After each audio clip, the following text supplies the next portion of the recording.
Vamos então passar para a última pergunta. Jornalista Antônio Timóteo, UOL. Boa noite, ministro, aqui no fundo.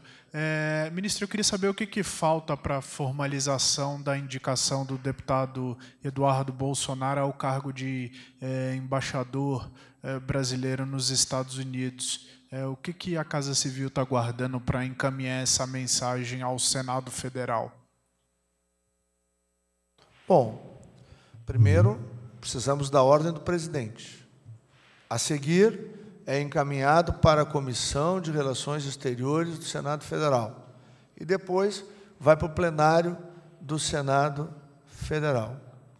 E, na minha expectativa, se o presidente nos der este comando, eu não tenho nenhuma dúvida que os senhores e as senhoras serão convidados a cobrir a posse do embaixador em Washington, Eduardo Bolsonaro, para a honra do Brasil, para melhorar as relações brasileiras com o país que deve nos servir de farol e de exemplo de uma sociedade livre e próspera.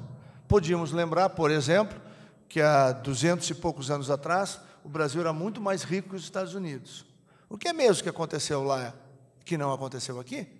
Num país que tem quase metade do seu território por 4 meses do ano coberto de neve, quando não tem neve, tem firestorms, tem furacões. Alguém conhece isso no Brasil? O que é mesmo que eles fizeram que nós não fizemos para ser o que são? Portanto, poder ter o filho do presidente brasileiro, que é um parlamentar preparado, que tem uma relação extremamente... Para que o embaixador... Qual é uma das principais funções do embaixador? A principal função do embaixador é aproximar países. E que forma melhor de aproximar ainda mais os Estados Unidos do Brasil do que o filho do presidente, amigo do presidente Trump, amigo da família, dos filhos do presidente Trump, poder fazer esse trabalho. Capacidade não lhe falta. As embaixadas são escolhas presidenciais. Não está escrito em lugar nenhum que é privativo de diplomata de carreira. Aliás, durante o período eleitoral, muitos diplomatas prestaram um desserviço ao Brasil. Se vocês andarem pela Europa, vocês vão ver o quanto o nosso país foi achincalhado. Eu respeito a posição política e ideológica das pessoas. Agora, eu não respeito servidores públicos brasileiros pagos no exterior com dinheiro de brasileiros achincalhar o seu próprio país. Eu mesmo já fiz 3 entrevistas, graças à ajuda do embaixador espanhol na Espanha, com órgãos de imprensa, para desfazer as mentiras que foram construídas na Europa em relação ao nosso país. Então, muito curioso. Eu nunca vi uma matéria de um cidadão brasileiro pago com dinheiro brasileiro, que usou do seu posto no exterior para destratar o presidente, a desrespeitar a decisão democrática da população e achincalhar o seu país. Eu tenho o maior respeito, porque as pessoas que se formam no Itamaraty passam por um concurso público duríssimo, são altamente qualificadas. Agora, isso não lhes dá o direito de, por sua matiz ideológica, tentar destruir a reputação do nosso país. Isso nós não admitimos. Eu, como brasileiro, como cidadão, me nego a aceitar. Isso é uma barbaridade que fizeram no Brasil. Eu nunca vi ninguém fazer nenhuma matéria defendendo o Brasil. As matérias são o reino da Noruega, porque a Angela Merkel, porque o Macron diz não sei o que da Amazônia.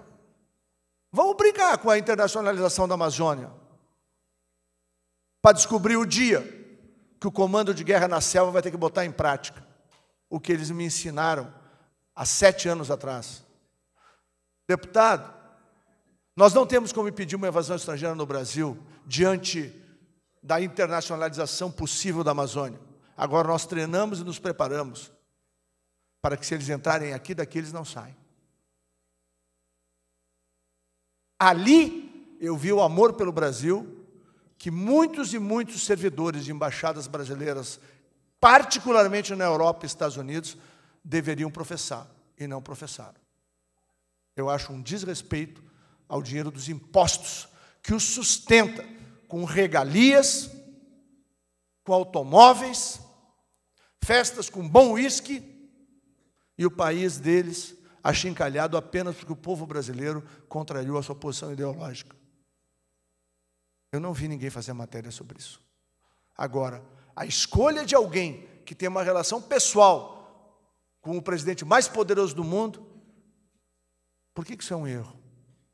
Eu acho que não. Acho que é um gol de placa do presidente Bolsonaro. E eu tenho certeza, que na próxima manifestação popular que houver no Brasil, a população, assim como pediu reforma da Previdência, assim como defendeu o ministro Sérgio Moro, vai defender sim Eduardo embaixador em Washington.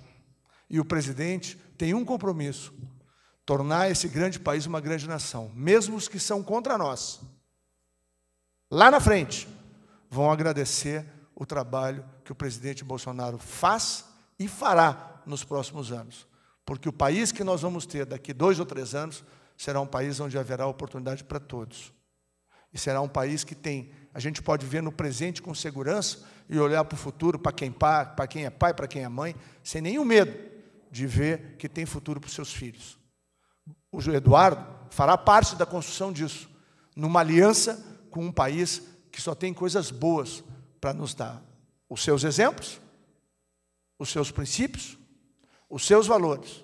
E, por fim, a mais forte economia ocidental do planeta, que tem muitos investimentos para fazer no Brasil e gerar milhões de oportunidades, muitas vezes que serão ocupadas por quem hoje os critica. Então, nós não temos medo de combate. Nenhum de nós que está aqui tem medo de desafio. Nenhum de nós que está aqui tem medo de confronto. Esse é um governo que tem um compromisso. Primeiro com Deus, de mudar o nosso país.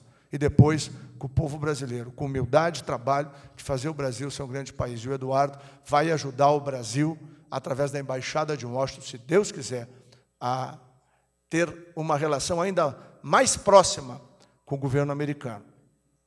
Porque o dia que alguém quiser invadir a Amazônia, vai saber que a gente tem parceiros que podem nos ajudar a fazer com que a maior riqueza do planeta continue sendo nossa. A Amazônia nasceu verde e amarela e vai continuar sendo. O Eduardo vai ajudar muito na construção para que a gente tenha a segurança e a tranquilidade de ter relação com um país que pode servir de farol para a gente. E não como era antes, qualquer republiqueta latino-americana ou africana levou 17,3 bilhões de dólares de impostos brasileiros. Isso não é pouca coisa.